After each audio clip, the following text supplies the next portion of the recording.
naman ay mananaliksik tayo ng ating mga kapwa estudyante sa kung ano nga ba ang hakbang na kanilang ginagawa upang mabigyang solusyon ang climate change. At hahanap tayo ngayon ng isang grupo ng individual kung saan sila ay magkakaibigan na maaaring maapektuhan ng climate change. At alamin natin kung ano ang kanilang panayam patungkol dito.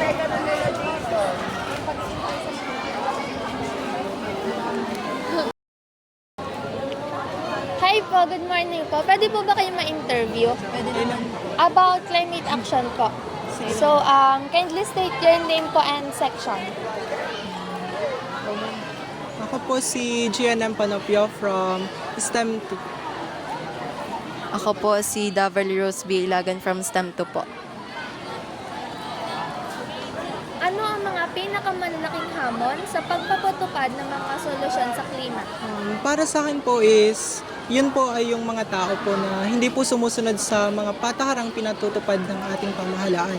Yun po kasi ang nagiging isang hadlang upang magkaroon po tayo ng yung successful po na program na ipapatupad upang masolusyonan ang climate change po. Agree po ako kay Gian. Sa tao po kasi, ang problema po talaga sa ating mga tao is tungkol po sa disiplina. Nagkukulang po sila dahil hindi po nila na madisiplina yung mga sarili nila, na nagiging sanhi po ito na hindi mas madaling napapatupad ng ating mga opisyalis na gobyerno ang mga patakaran na nararapat nilang ipatupad dahil nga po ito'y sinusuway na nagiging sanhi po na mas paglala po ng ating climate change. Ano ang nagbibigay sa iyo ng pag-asa tungkol sa hinaharap ng aksyon sa alin? Yung pagharap mo sa klima, ano nagbibigay sa iyo ng pag-asa?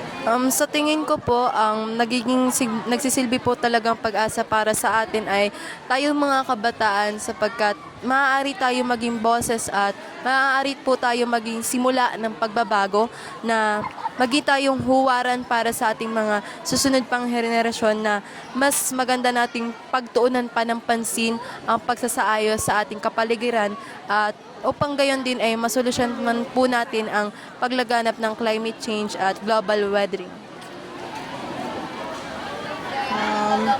For me naman po is, yung po yung mga tao na may pakialam po sa ating paligid.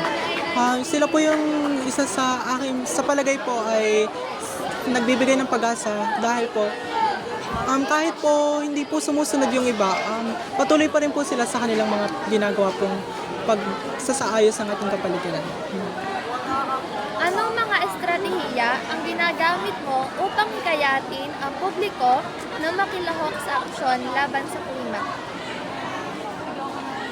Bilang isang YES officer po ng ating paaralan, as the protocol officer, ang isa po sa mga ginagawa ko para mas maengganyo po ang ating mga kabataan na makilahok sa mga programa ay ang pagsasabi po sa kanila kung ano ang maaaring maging epekto ng ating mga programa. Katulad na lang po ng paghahalo ng mga engaging activities sa ating mga basketbote. Maaaring matuwa sila sa pag-shoot ng mga bote sa ating tamang tapunan, nang sa gayon din ay makatutulong ito sa pagpapasaayos ng ating environment. Gayon din po ay ang pagbibigay ng mga infographics at saka po mga publications sa ating Facebook, which is laganap na po talaga sa ating panahon ngayon. Sa akin po is, yung simple lang pong pagbibigay po ng mga flyers po sa kanila at pagpapaliwanag po ng kahalagahan po ng pagsasaayos po ng ating kapaligiran, dahil din po, para din po yun sa ating kinabukasan. Ano naman po ang mga simpleng hakbang na maaaring gawin ng mga individual upang makatulong sa pagpigil ng pagbabago ng klima? I think po is, yung tinatawag po na 3 Rs. Reduce, reuse, recycle po. Sa pamamagitan po nun is, pipigilan po natin yung sobra-sobra pong yung epekto po ng climate change po sa ating paligid.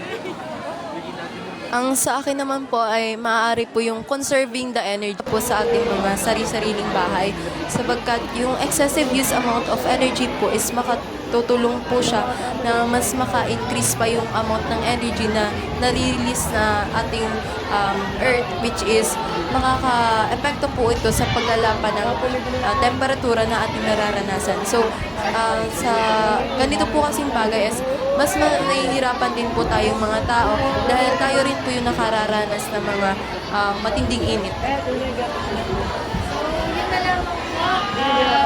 Maraming pong salamat po sa inyo at kami po ay minatutunan din po sa inyo. Salamat po.